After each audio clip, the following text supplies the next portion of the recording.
Mr. Nasri from Management 24B and PM2443156. Today I would like to present a topic entitled Liquidity Risk Management or Manajemen Risiko Likuiditas.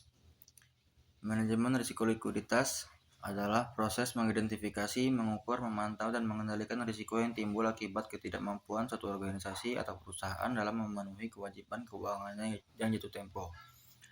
Risiko likuiditas terjadi ketika perusahaan tidak memiliki kas atau aset likuid yang cukup untuk membayar kewajiban jangka pendek, seperti membayar utang, gaji karyawan, maupun operasional lainnya.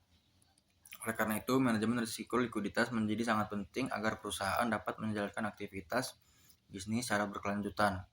Pentingnya manajemen risiko likuiditas. Manajemen risiko likuiditas memiliki peran yang sangat penting dalam menjaga kesehatan keuangan perusahaan. Beberapa manfaatnya antara lain menjamin kelancaran operasional perusahaan, menghindari gagal bayar terhadap kewajiban jangka pendek, meningkatkan kepercayaan investor dan kreditur, menjaga stabilitas keuangan perusahaan, mendukung pertumbuhan bisnis dalam jangka panjang. Perusahaan yang memiliki likuiditas yang baik akan lebih mampu menghadapi kondisi ekonomi yang tidak menentu. Penyebab risiko likuiditas. Yang pertama, arus kas yang tidak stabil. Pendapatan yang tidak sesuai dengan perkiraan dapat menyebabkan kekurangan dana untuk memenuhi kewajiban perusahaan. Yang kedua, tingginya kewajiban jangka pendek. Jika jumlah utang jangka pendek terlalu besar, perusahaan dapat mengalami kesulitan dalam melakukan pembayaran tepat waktu. Yang ketiga, penurunan penjualan. Penurunan penjualan akan mengurangi penerimaan kas sehingga dapat mengganggu kondisi likuiditas perusahaan. Keempat, krisis ekonomi. Kondisi ekonomi yang tidak stabil dapat mempengaruhi kemampuan perusahaan memperoleh pendanaan atau sumber kas tambahan. Proses manajemen risiko likuiditas. Yang pertama, identifikasi risiko. Perusahaan mengidentifikasi berbagai faktor yang dapat menyebabkan kekurangan likuiditas. Pengukuran risiko. Risiko diukur dengan menggunakan berbagai indikator keuangan seperti rasio lancar atau current ratio dan rasio cepat atau quick ratio. Terus pemantauan risiko. Perusahaan secara berkala memantau posisi kas dan searus kas untuk memastikan ketersediaan dana yang cukup.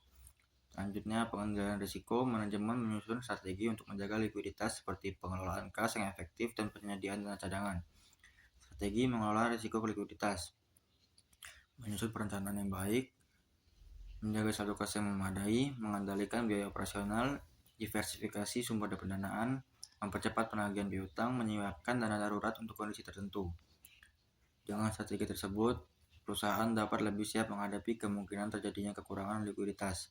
Contohnya itu, sebagai contoh, sebuah perusahaan memiliki banyak piutang yang belum dibayar oleh pelanggan, sementara perusahaan harus segera membayar gaji karyawan dan utang kepada pemasok. Jika perusahaan tidak memiliki kas yang cukup, maka perusahaan akan menghadapi risiko likuiditas.